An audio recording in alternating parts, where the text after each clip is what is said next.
All right. Hello. This is Paul Glumaz. I'm glad you're joining me today on July the 11th. Donald the Menace is in Europe. He totally turned upside down the NATO summit. And by the way, this is being brought to you by General Welfare Presents. And I'm a 44-year veteran of the political movement of Lyndon LaRouche. Anyhow, he turned the NATO summit upside down. Then he goes to Britain. And on Monday, he goes to Helsinki, Finland to meet with Vladimir Putin. Now, a lot of people are wondering, what the hell is all this? What the hell is going on here? The media is going berserk, attacking Trump as a flunky of Vladimir Putin. There's still no evidence has come out after over a year and a half of accusations, almost 2 years. So what the hell is going on here? What the hell is happening? What's happening, and I'm going to be very blunt about it, is the falling apart, the disintegration of the New World Order institutions, which are defined by rule-based order. Now, what they mean by rule-based order is we have rules that countries have to follow so that the financial community internationally and the multinational or, as they say, transnational corporations can plunder everybody. So a nation has to come under the rules-based system. And the model for the rules-based system is the NAFTA agreement from the early 90s. It sets up an independent secret court. Well, it's independent, and to some degree it's secret, that adjudicates on whether or not the governments have interfered with the profit that a company should have made, that a transnational should have made. And of course, the weaker the country, the more they get screwed. The stronger the country, the more the interests of that country can get screwed. But they also screw their own population. So what happens is that the whole economy is based upon where you can find the cheapest part. And these transnational corporations that are spread out all over the globe, they'll take one part from here, they'll do one part from there, and they'll put it all together somewhere else, and then they'll get this and they'll do that. But you don't have a concentration of industry in one place like you need to.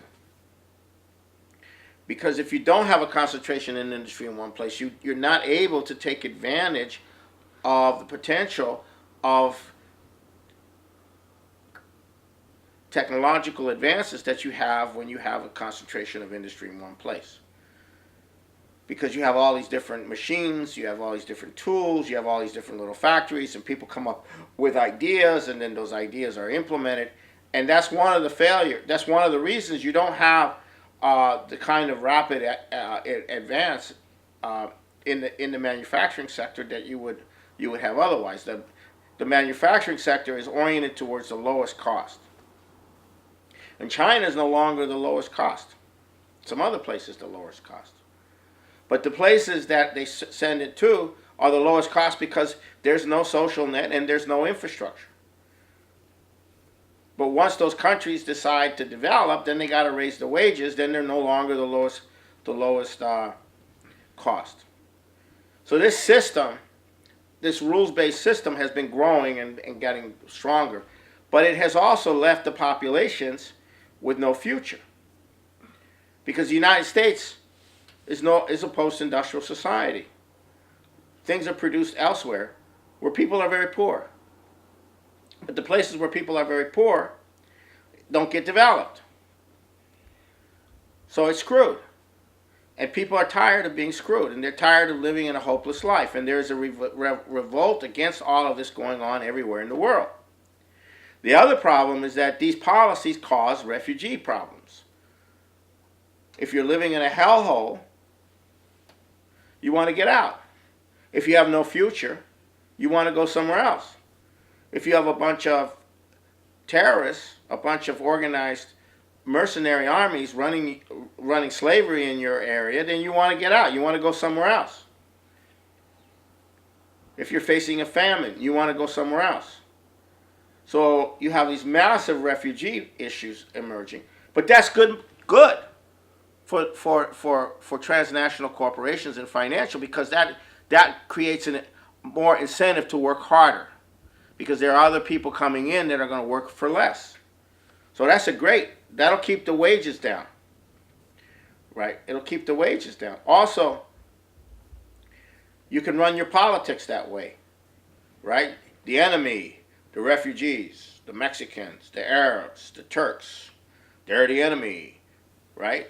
That works too. But all these institutions are now falling apart because you can't. No government is now has the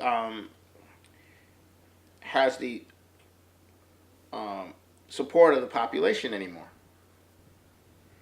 Either the working class in the United States has no respect for our government, it has no respect for our presidents that we've had, and the white collar people who think they're living in Shangri-La here in Seattle, they don't realize that they're living in an entirely made-up world. That the reality for most people is terrible, and there's no hope. There's no hope for the future of your children. Of course, these other people don't necessarily have that many children, or if they have any. So you have this crisis, and then you're seeing a transformation in the world going on against these policies. There's a revolt going on. The revolt in the U.S. was the election of Donald Trump. The revolt in Europe was the Brexit. The elections in Italy. Now, but as these institutions dissolve and collapse, as the NAFTA isn't working, the World Trade Organization isn't working, the international financial system, the floating exchange system isn't working. All these systems are collapsing. How do you keep them together? How do you hold them together? By brute force. What do you think 9/11 was? 9/11 was to provide the excuse and the pretext for the U.S. to be used as an enforcer to impose these rules-based structures on the world. If it wasn't for 9/11, a lot of these countries would have broken with the system. But 9/11 created the enemy, it created the force, it created these mercenary armies that you use to take down those countries which are not going along, like Libya and Syria and so forth. And plus, it creates it also undermines the potential for the development of Africa, the development of the Middle East, and thereby it undermines the potential for the development of Europe, which can only develop by developing Africa and the Middle East. So about 5 years ago, the Chinese launched an offensive against this in the form of the Belt and Road. And now most of the world is starting to orient to the Belt and Road. And of course that is further disintegrating the rules-based systems. So then Donald Trump right now is being accused by the British and the liberal press in the U.S. that he doesn't want the rules-based systems anymore. Well, yeah, of course he doesn't want it, because it doesn't give your nation any freedom, any sovereignty. Or why do you have to do this? Well, we have NAFTA. Why do you have to do this? We have the World Trade Organization. Why can't we produce this? No, we can't, because we have a trade agreement in the European Union. Why can't we trade with China and Russia more? Well, we have sanctions on Russia, and we can't trade with China without. You were limited in how we can do it. We can't trade with the United States on this because we have these agreements. And who owns these agreements? Who made these agreements? Well, the transnationals and the financial system. What are the agreements? The agreements are you are not going to interfere with our right to loot your population. That's the agreement. You're not going to interfere with that. We don't need governments interfering in our plundering of the population. That's not right. If you want to help us plunder the population of the planet, well, good. But you're not there to interfere. Well, Donald Trump has gone to Europe. And what he said about NATO is very interesting. He said, if Russia, it's not exactly what he said, but this is what I think he meant. He said, if Russia is the enemy, and we're paying 4% of our GDP in military to so-called contain the enemy and protect you, and you're only spending 1% of your GDP, and you're right next to the enemy, and the enemy is providing you with all your oil and gas, and in the case of Germany, your former chancellor, the leader of Germany, is on the board of directors of Rosneft, which is the supplier of all your oil and gas. So now there's a problem here. Is Russia really the enemy? So what is this all about? Well, why is Russia the enemy? If you're trading with Russia and you're getting all this oil and gas from Russia and we're paying for it, your defense against this, and you're not even serious about it, then that means you don't really think they're the enemy. So what's the issue? What's the issue?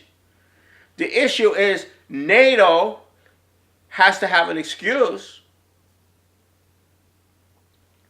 to deploy itself on behalf of the multinationals and the financial community against those nations that stand in the way.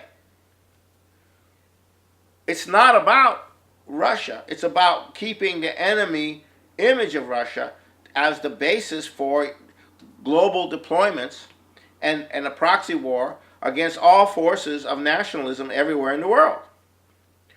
Oh, Argentina. They're trying to jail the former president of Argentina because she's a nationalist. They just jailed the former president of Brazil, Lula, because he's a nationalist. They're about to jail the former president of Ecuador because they got a new government that doesn't like, what's his name, sitting in London. Assange. Right? They're about to jail the former president, the nationalist president of Ecuador, who did a lot for Ecuador, Correa. Why? Because he's a nationalist. He's interfering with the rules-based order. Who created the rules? London and Wall Street and the transnationals. And why do they want to get rid of Trump? Because he's interfering with the rules-based order. The New World Order, is what George Bush told us. Let's make the world safe for the New World Order. Well, this is the New World Order. The rules-based structures are the New World Order. Does that mean you don't want rules between nations? No. But who made the rules and for whom? We need a new system. Vladimir Putin has called for a new financial architecture, a new international financial architecture. What does that mean?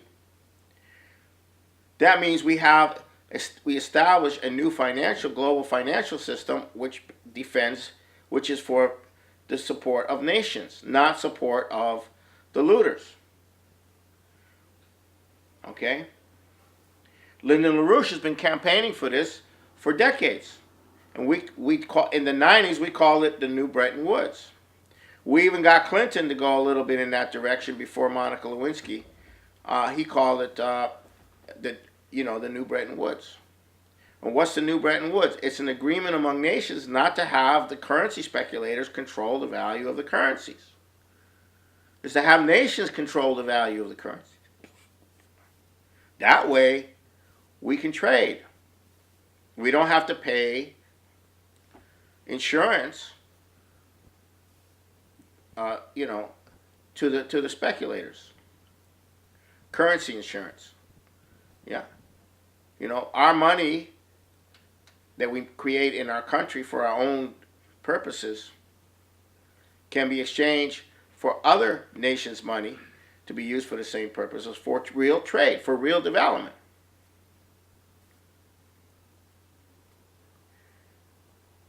And then you bring in the Belt and Road, and now you have the template for global industrialization. So what does Donald Trump do to disrupt the rules-based order? He launches a tariff war, which is not going to go in a positive direction. Because you need to bring all these countries together and create a new system. Tariff wars will not do it. You need to bring all these countries to create a new system.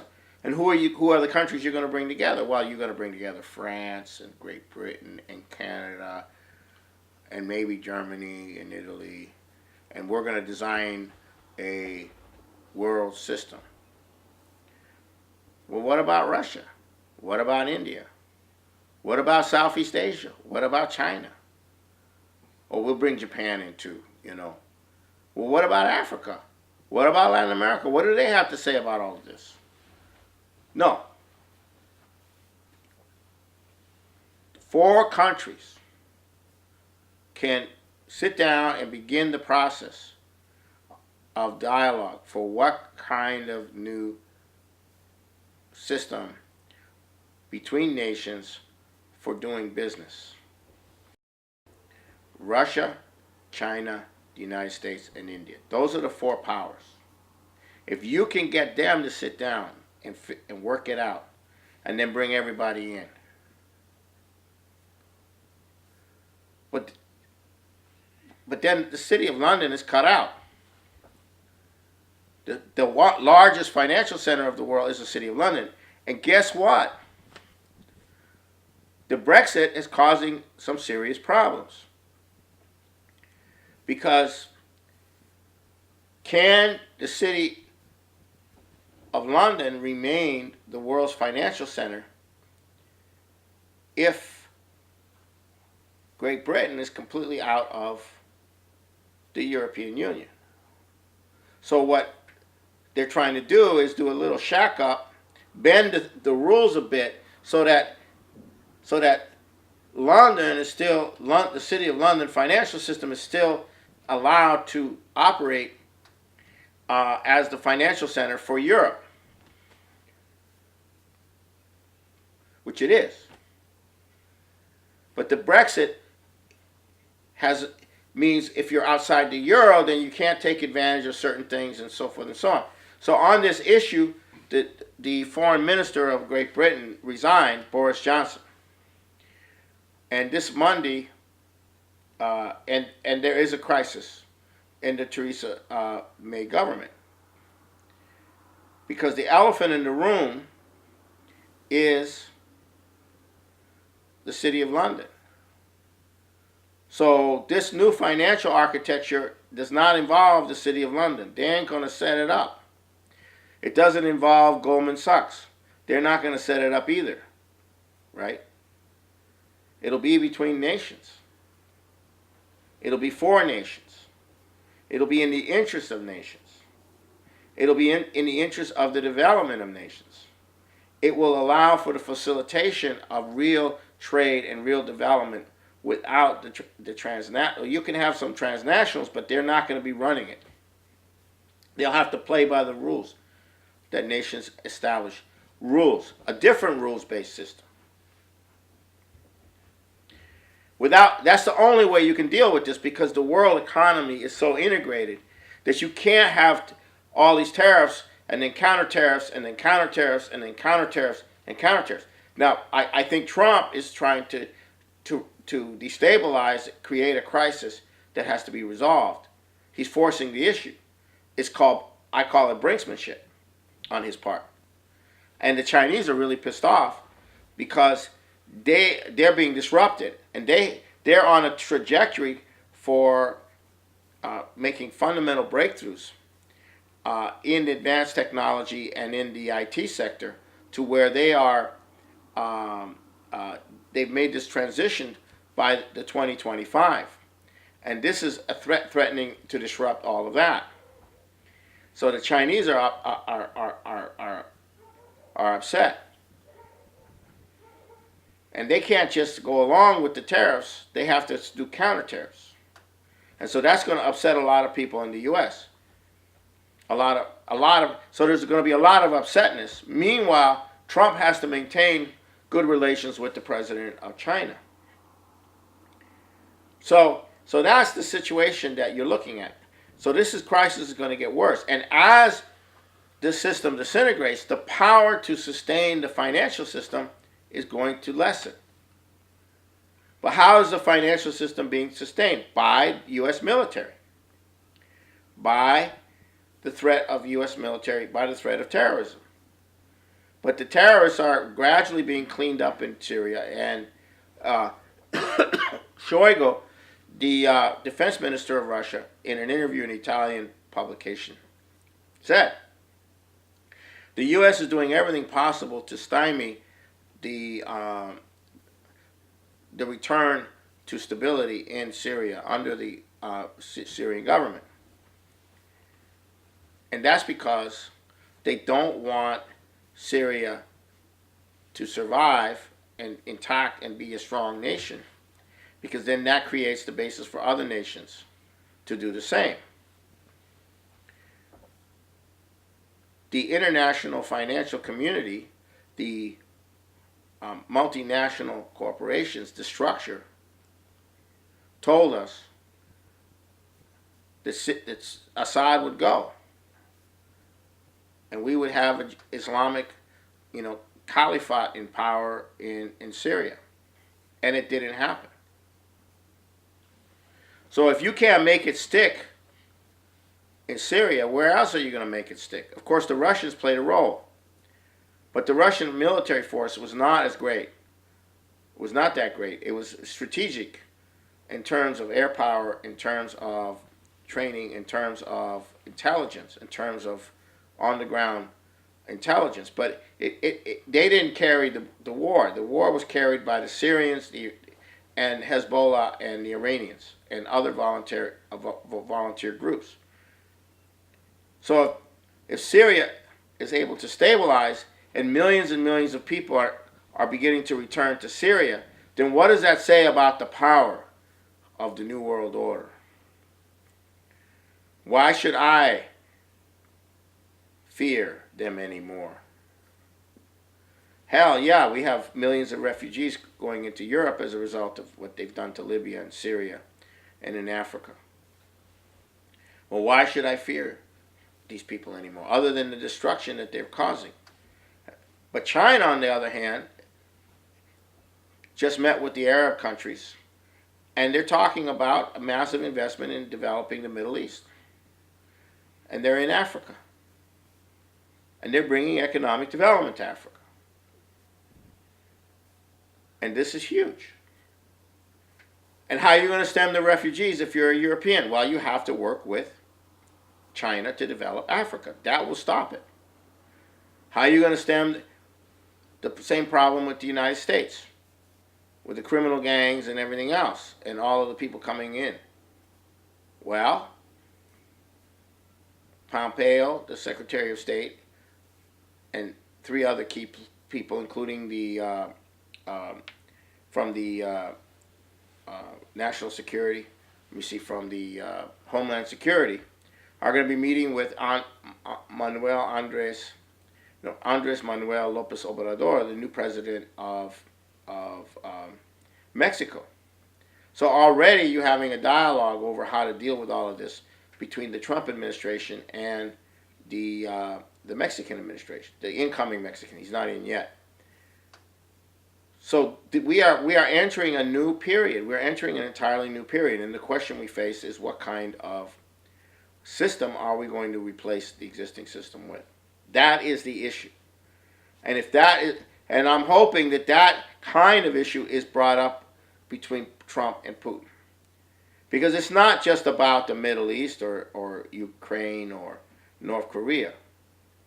Those are manifestations of the deeper problem which is the rules-based system requires these crises in order to sustain itself in opposing the national interests of nations. Because nations don't, on their own, want to go along with it. Even corrupt nations don't want to go along with this. So you have to impose your will in this way. So those situations cannot be resolved necessarily without also addressing the underlying causes of those problems, which is you need a new financial architecture, you need a new system. And this is what the LaRouche movement is putting together for 3 decades at least. And now this is what is required.